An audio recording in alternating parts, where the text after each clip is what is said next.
Okay, so Isaiah, can you please introduce yourself and what do you do? All right, I am Isaiah Stewart. I am the executive pastor here at the House of Healing Outreach Church. I also do social work. I have a security firm, and I have my company, Angel Arms NOLA, and that is what we do firearm training. So you both priest and a firearm trainer. Yes. How do those go together? They marry each other in a surprising way. As a pastor, your job is to protect the sheep or the people, as a shepherd. And so, how do they protect them? Well, we're not out in the field, so there's no rod and staff, and you're required to help protect yourself. Police don't show up till after the crime or after something happens. So. You teach people how to cope, how to pray, but how to defend yourself. And it's kind of odd for a lot of people, but the reality is a lot of people have guns. They don't know how to use them, but you happen to protect yourself. So why not teach you how to do it right? So in your perspective, we need guns because others have guns. Is that it? Yes. If they don't have guns, then would you preach against it? Not necessarily, no. If they don't have guns, they'll have something. We think about England, London, the UK. They have a knife ban. How many people get stabbed? Criminals will always find a way to enact their desires to hurt you. If I have a plan to hurt you, nothing can stop me from doing it. So why not protect yourself with the tools that are available? So it seems like violence and the protection against violence is a part of everyday life here. It is, and the hardest thing about it is the violence that happens are not the good people, right? It's the criminals. It's not the good guy with a gun that's going out. It's the criminal that should have never had a gun. And that's one of my biggest things about firearm storage, protecting yourself, and then not putting yourself in a position to where your gun can get taken or stolen. So most of the guns on the street here are stolen. I say 90% of them are stolen that are on the street.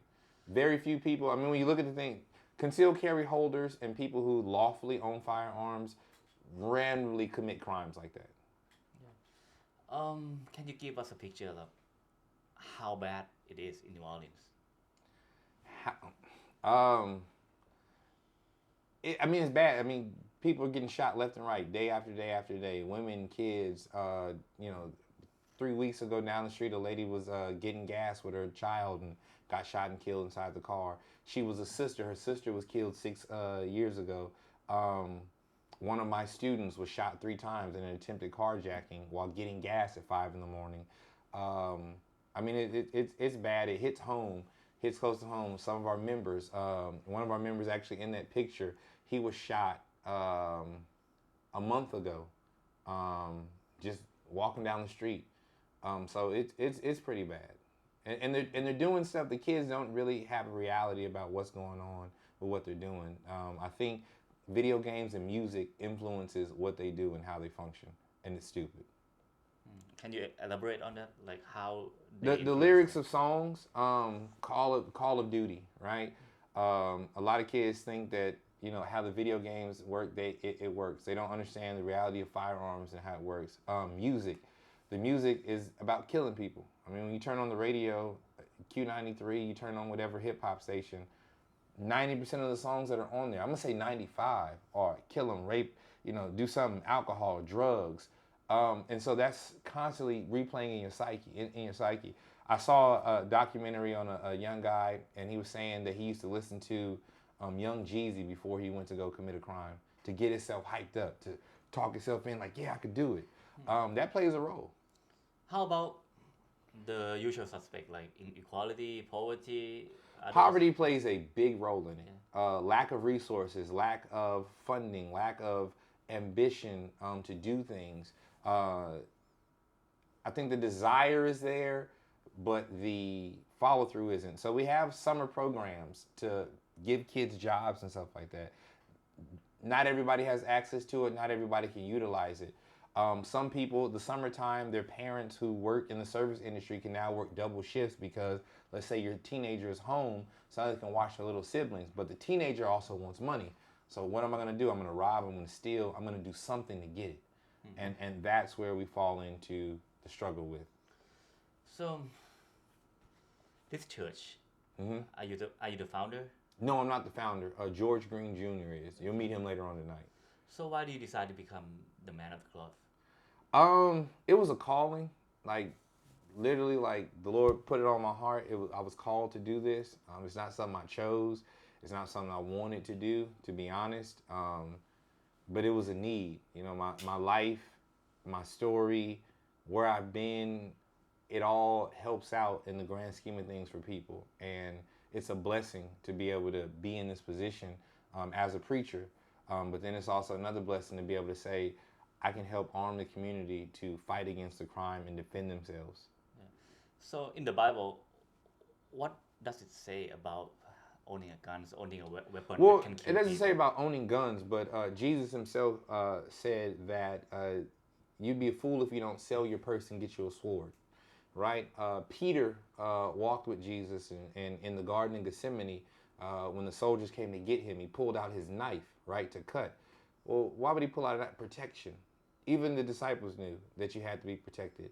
Christ knew that.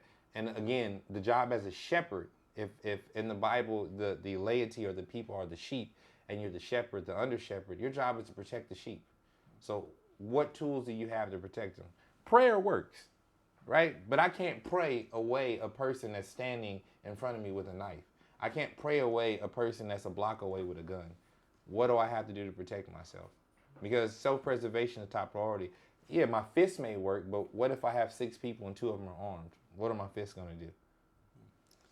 So I'm a Buddhist, so I don't understand Christianity 100%. But it seems like Christianity talks about love, to love your neighbor, love your enemy, even. So how do violence and love goes together, in your opinion? How do violence and love go together? Yeah. Um, Everybody needs to have the potential to be violent. You have to have that. You have to have it under constraints and under control at all times.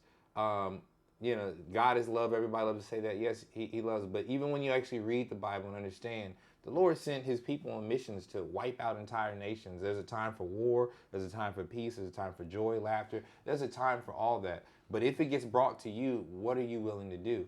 I mean, here's my thing. You know, you slap one cheek and I'm supposed to turn my face, right? How many times can I get slapped? There's something that has to be done to protect me. And that's the state of mind most people have in New Orleans, right? It's a state of mind that most people have. It is. It's an interesting take. I mean, we can talk to people and you'll be able to hear them, but it's definitely a state of mind. Why are we so violent as a society or as a species, in your opinion? Why are we so violent? It's human nature. It's human nature. Sometimes we want what we can't have. We'll go by any means to get it. There's just some innate stuff in us that's just wrong. Bottom line. And those black folks in the community, what are the difference between those who stole a gun to kill some people and those who live a decent life trying Morals. Morals. The big difference is morals. I work hard for this. I own this. I love this. I value this. I didn't work for it. I don't know what it feels like. I don't know the sacrifice. I don't know the cost, but I want it by any means. And it's costing people their lives, their livelihood, and lifetimes and sorrow for people not being able to do the right thing. Is that what you're trying to do here? To bring a kid from one side to the other side? Yeah, we definitely want to try and turn people around. My pastor is linked up with people. I got a guy. He does cybersecurity. He wants to take young people who want jobs in cybersecurity. We have a fellow down the street who owns a mechanic shop. He wants to take the young people and teach them a trade. I have a guy who's an electrician and an HVAC. He wants young people to do that. The problem is, honestly, getting them to get to him. Something my dad used to say to me. He used to say, a slow penny is better than a fast dime. But when I'm young and I have nothing, when I want everything, and all the social media shows me get it, get it, get it, me working a 9 to 5 and waiting 2 weeks to get a paycheck is a lot when I know I can go rob somebody and potentially get what I need that day. But at what cost? And that's what they don't think about. And they ended up in prison. They end up in prison, shot dead. It becomes a cycle. I have a cousin. I think he's in town. His car was stolen. He had money, a purse, and a gun inside the purse. The kids just took the car for a joyride. They literally stole the car and went on a joyride. They didn't even think to look back behind them and say, "Oh, let me search this purse." They're little kids acting like adults, but do not have the mindset that needs to be had. How young are we talking about? Oh man, from about 11 to 18. They're literally like fifth and sixth graders stealing and robbing cars. So, what is it about New Orleans that make it even worse than other places? I wouldn't say any. I don't think it's even worse. I think that what's happening is exacerbated in the media and the news. What happens here happens in other places, but because it's the Big Easy, it's New Orleans, and this is a tourist attraction for the world. I mean, people literally live to come and eat in New Orleans, but to know, oh my gosh, it's crime. But here's the harsh reality: most of the crime that happens and a lot of the murders, it centralizes group against group. You shoot mine, I'm gonna shoot yours. You rob me, I'm gonna rob yours. As a tourist, most of the time you're safe. But now they're starting to move into different neighborhoods, and now it's affecting different people. When it's black crime, it's okay, y'all deal with it. When black crime starts affecting white people, hey, wait a minute, y'all gotta stop this. We gotta put a stop to this. We gotta get a hold on it. And so right now, I think that's what's different. It's affecting white people. White people uptown that have $1 million homes are now getting carjacked and robbed. White people in Lakeview that have $1 million homes are now getting robbed. So it's okay when it's in mid-city. It's okay when it's in the east. It's okay when it's at the projects. But when you come into an upscale neighborhood where I have a Bentley in my driveway and my Range Rover gets carjacked, we have a problem. And I think that's where I know that's where we're at right now. So, how good of a job the police is doing? They're doing a much better job. They're cracking down. They had a car chase the other day. All 3 people were apprehended. The guns were recovered. They're really doing it, but they don't have the numbers that they need to be as effective. But here's the harsh reality, too, that a lot of people don't want to talk about. Police do not stop crimes. They react to a crime. They come after the crime. And so as good as the police are doing, there's a lot of stuff that they cannot do because it's physically impossible. You know, if a guy gets robbed on the corner, the police show up after the robbery. They're not there to stop it. And I think that's the misconception that people have. Oh, the police stop crime. No, they do not. Look at Chicago. Strongest police force. But Memorial Day weekend, 56 people get shot. Strictest gun laws. Chicago and New York. But people still get these guns and get shot. So the laws don't change. All gun laws and restrictions are racist. And I explain that like this. When slavery ended, black slaves were free and were supposed to be given the rights that every American has. Well, Second Amendment says the right to bear arms. Well, if I've raped your mom, beat your dad, and shot your sister, and now you can get a gun, what are you going to do to me? So the first gun laws were put in place to restrict black people from getting access to guns. Keep on moving down the line, 400 some odd years later, the gun laws are still put in place to restrict black people from getting guns. And we don't see it. So, it's a lot that goes into the history of America, guns in America, and African Americans with guns. But that's it in a nutshell. But regardless of the law, it seems like it's pretty easy to get a gun around here, right? Illegally or legally? Both. No, legally it's hard. So you have to fill out an application. If you're denied, you answer a question wrong, you don't get your firearm. They had this thing with the Obama era, the gun show loophole. There is no loophole. Everybody has to fill out the same form by law. If you cannot fill out that form, you cannot get a gun. What kind of things do you have to fill in? We can go today when we go to the gun range and show you how it works. There's a lot of questions. If you answer the wrong question, or if your name comes back, or if your social comes back and something's attached to it, you can either get a hold or get denied. Now, if I want to break in your house and steal your gun, it's easy to get a gun. But it is not easy by any way to get a gun legally. I can't even drive 45 minutes to Mississippi and buy a gun because I do not have a Mississippi ID. But if I go break in a car in Mississippi and get a gun, I have one. As a foreign. Can I, as an Arizona resident, buy a gun? No. Yeah? No state. Okay. You can't go to any state and buy a gun in that state without that state ID. As a foreigner, it surprised me to walk into like a lot of shopping malls or stores and see so many rifles and guns are on sale there. So it doesn't mean it's easy to get them, right? No, it doesn't mean it. I mean, see. you can take a picture today and send him back in 2 weeks with somebody. I'm sure that same gun will still be there. I see. Yeah. I see. But we have a lot of, most people that have guns have a lot of them. I mean, I myself have a ton of guns. So, I mean, we can, yeah. I can arm a small militia if we need to. So before you become a priest, you ran security, correct? No, I worked as a security guard before. I was just a student and a young kid, to be honest. That's all I was. I got in 2004. I felt it on my heart to be called into ministry. My dad's a pastor, Pastor Alan Douglas. He's in Vallejo, California, and that's where I got my learning from church.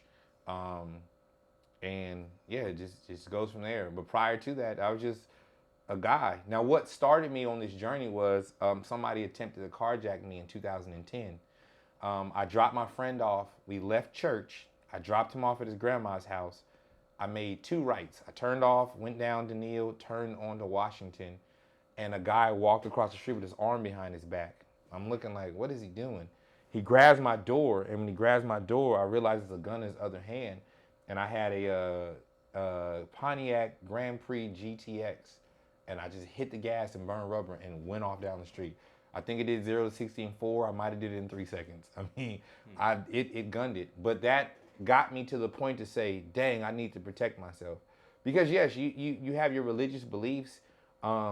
Yes, your spiritual being, you believe in protection. But there's something that you have to do for yourself. And, you know, King David, you think everybody in the Bible, they protected themselves. They had armor. They were warriors. And you need to be a warrior in this life. There are some religion that teach profoundly for non-violence. What do you think about those religions? I think it's great. I mean, non-violence. As a Buddhist, if I was to punch you in the face, what would you do? Seriously, like Seriously. the Buddha would say, don't pay no mind to the pain. Okay. Seriously, he would teach that. Yeah, just like Martin Luther King did that, and it got him beaten and bruised. But at a certain point, outside of the Buddha, right, as a person, not in your spiritual beliefs, it's only so much you can take, right? And so you have as a human. Yeah. And so I think there has to be a separation, not a separation in total, but yes, I believe in the divine and I have a religious belief, but I'm also a person. And so how do I marry the two? How do I marry that I'm a Buddhist and the Buddha says don't pay attention to the pain, but as a human, how many cuts and bruises can I take before I say stop? And how do I stop you? Because I know like the monks, the Buddhist monks, they know how to do martial arts. Yeah. But it's in control. And so I teach you how to defend yourself if you have to use it. And so that you got to think about that in the Christianity sense, especially even with the firearms. I can teach you how to use it if all else fails. One of the main things I teach is avoidance, conflict. If somebody steps on your foot and you had a bad day, hey, I'm sorry. You're sorry? Yeah, I'm sorry you stepped on my foot. I'm walking away. Right? As a Christian, I'm going to show you love. But if that love that I'm showing you is met with resistance and pain and violence, well, I have to meet you with that violence or greater. A few more questions and we can Go for it. Yeah. In your opinion, like, is there any difference between the guns, crimes in New Orleans for stealing stuff, for taking stuff, and those mass shooting that has been going on across the country, all over the place? The mass shooters are cowards and crazy. When you look at the mass shooters, they're new or novice to guns. When you look at the last ones that just happened, right? They just bought a gun a week ago. Miraculously, somehow, these poor people are going to go buy these $3,000 and $4,000 guns, and they go and shoot. The criminals steal guns and they shoot. You don't hear about law-abiding citizens committing mass murders, because especially those who know guns, you know what a gun can do. You feel what a gun can do. You've seen what a gun can do. So why would I go and kill people? So the issue with the mass murders and the criminals and stuff, they're cowards and they're idiots. I don't think there's a way that you can stop that. You know, no, there is a way you stop that. When you look at mass murders and you look at where they happen, they're always in what's called a gun-free zone. And the reason why they do that is because they know that they can inflict the most amount of pain on people without somebody coming to stop them. When you look at where they do it in vulnerable places. They're not going to come to the shooting range and shoot up. They're not going to come in the middle of how they're going to go to a school with kids where they know they don't have guns. They're going to go to a grocery store when you're going to go to a church or a temple or a mosque when you know that the people should be in the moment. They're cowards. Those are coward people. You don't think any kind of gun control would work at all? No. We have gun control. We have gun laws. We have, again, where there's a will, there's a way. And I always like to put it for people when they talk about Australia, they talk about the UK, and talk about guns being banned. Okay, you can ban guns, you do that. But I love the UK. They have a knife ban. You cannot have a knife. But they have stabbings all day, every day. Well, where are they getting these knives from? You can ban guns. I saw a video of a guy, he took a pipe, put something together, and it was a one-shot shotgun. Ingenuity can create what you want. If you want to hurt people? If you want to hurt people, you're going to hurt them. You're going to do what you got to do. And that's the bottom line. It's the harsh reality. Okay, one more point. Mm-hmm. In New Orleans, seems like it has been a victim of many hurricanes in the past, notably Katrina. And then the land around the southern of New Orleans is disappearing quite fast. Yes, the shoreline is eroding. So how are these natural disasters and phenomenon linked to the violence and crimes in New Orleans, in your opinion? Man, Katrina took a lot out of us. There's a documentary you should probably look into. It's called Katrina Babies. A lot of these kids that are committing these crimes were born during that time where we're displaced. I mean, myself, I went to Georgia first, in California, and then came back December of 2005, where we had a curfew. The National Guard was in town. They were still discovering bodies, all this stuff. The trauma that was placed on the parents and the lack of clinical and emotional support through therapy was put on these kids. And so they were beaten up and berated by their parents or people around them. They don't have the resources. And now I'm set out into a world and told to thrive. It's impossible. It's literally impossible for them to thrive. That's why they turn to violence, right? I do believe so. I can stand on that. I believe that's why there's a lot of the wildness. Yes. And in the future, when the coastline disappear and when it eventually reach the areas around New Orleans, do you think that will have more effects as well? I mean, New Orleans will be gone. If it truly disappears and a storm surge comes, there will be no more New Orleans. Because we're below sea level. We're already at a disadvantage. How does that make you feel? Your entire community can be... I lived through Katrina. I lost everything except for a bag of clothes that I had. It hurts to have I have a whole sector of my life disappeared because I don't have any more photos of it. So from like, minus a few photos my mom has, all of high school, up into college at that point, middle school, gone. All your belongings, gone. So to have nothing and then rebuild. Then Hurricane Gustav, the third floor, crashed into my apartment. I lost everything again. Hurricane Ida, we had massive damage at our house. We lost a lot of stuff. It hurts to have to continuously rebuild. It hurts to know when a storm comes, you don't know what's going to happen. It's a very painful thought, and it dredges up a lot for you. When hurricane season comes, June 1st until the end, I'm uneasy because I don't know what's going to happen. I put a bunch of money aside because I don't know where we're going to have to go. Tell people all the time, have at least $1,000 saved because you never know where you're going to have to be. You never know if you're going to have to stay in a hotel for a couple months. Where are you going to go? It's unsettling. So how do you find hope again when these things happen? That God is able. And I have a tenacious spirit, and the people of New Orleans have a tenacious spirit that we can do it again. And I know that sounds crazy. A lot of people, they always ask, well, why don't you just leave? We can do it. We're built for this. That's the best way I can say it. We're built for this. We're built for this. All right. Very good. Please